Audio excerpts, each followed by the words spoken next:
Hello friends, welcome to my channel అండి. ఈరోజైతే నేను డిన్నర్కి చాలా తేలికైన ఆహారం తయారు చేసుకున్నాను. అది మీకు కూడా చెప్తాను ఫ్రెండ్స్. వెయిట్ లాస్కి నైట్ డిన్నర్కి కూడా ఇది చాలా చక్కగా ఉపయోగపడుతుంది. మీరు కూడా ఇది ఇలా చేసుకుంటారని నేను చెప్తున్నాను ఫ్రెండ్స్. అయితే మరమరాలు మెత్తబడ్డాయండి, కొద్దిగా వర్షం పడి.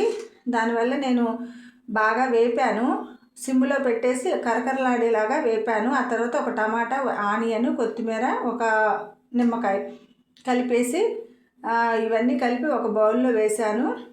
నెక్స్ట్ లెమన్ జ్యూస్ కూడా పిండేసాను అనమాట. తగినంత సాల్ట్, నెక్స్ట్ దానికి తగినంత కారం కూడా వేశాను. అసలు ఇది కనుక తింటే ఈ మరమరాల మిక్చర్ ఒక బౌల్ నిండా వేసుకొని కనుక తిన్నట్లయితే మనకు అసలు డిన్నర్ చేసే అసలు అవసరమే ఉండదండి. ఇటు స్నాక్ లాగా ఉంటుంది, మనకి ఒక సరదాగా నోటికి రుచిగా ఉంటుంది, చాలా బాగుంటుంది. అవన్నీ కొంచెం చేత్తో ప్రెస్ చేసుకొని ఈ వేగిన మరమరాలను ఇందులో పోసుకోండి. పోసుకున్న తర్వాత వాటన్నిటిని చక్కగా కలిగి తిప్పేసి ఒక బౌల్లో మంచిగా కనుక మీరు నీట్గా వాటిని కొంచెం నలుపుతూ తిప్పాలండి, లేకపోతే పైన అంటుకొని టేస్ట్ ఉండవు. ఇది చాలా హెల్తీ ఫుడ్. ఇట్లా చక్కగా ఒక ప్లేట్లో పోసుకొని తింటే మనకు నైట్ డిన్నర్ కూడా అవసరం లేదు.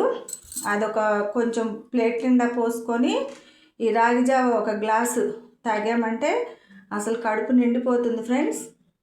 ఇది మాత్రం రాగి పిండి నేను అరగంట అయింది నానబెట్టి ఈ బౌల్లో వేసేసి ఎసరు వచ్చిన తర్వాత వాటిని తిప్పాలి, బాగా చక్కగా ఉడుకుతుంది. తర్వాత వీటిని మంచిగా బాగా నీట్గా ఉడికిన తర్వాత కొంచెం పచ్చి ఆనియన్స్ వేసుకొని కొంచెం సాల్ట్ కూడా వేసుకొని చక్కగా కొంచెం అలా ఉండనిచ్చేసి స్టవ్ తీసేయాలి. అటు ఉడకని ఆనియన్స్ మంచి స్మెల్ వస్తాయి.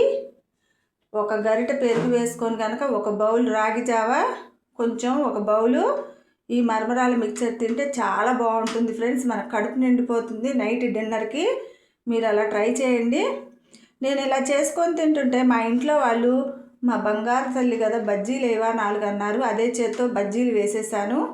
బయట వర్షం పడుతుందని వాళ్ళు తిన్నారు కానీ నేను తినలేదు. నేనైతే డైట్ ఫుడ్ తిన్నానండి. Thank you very much. Share and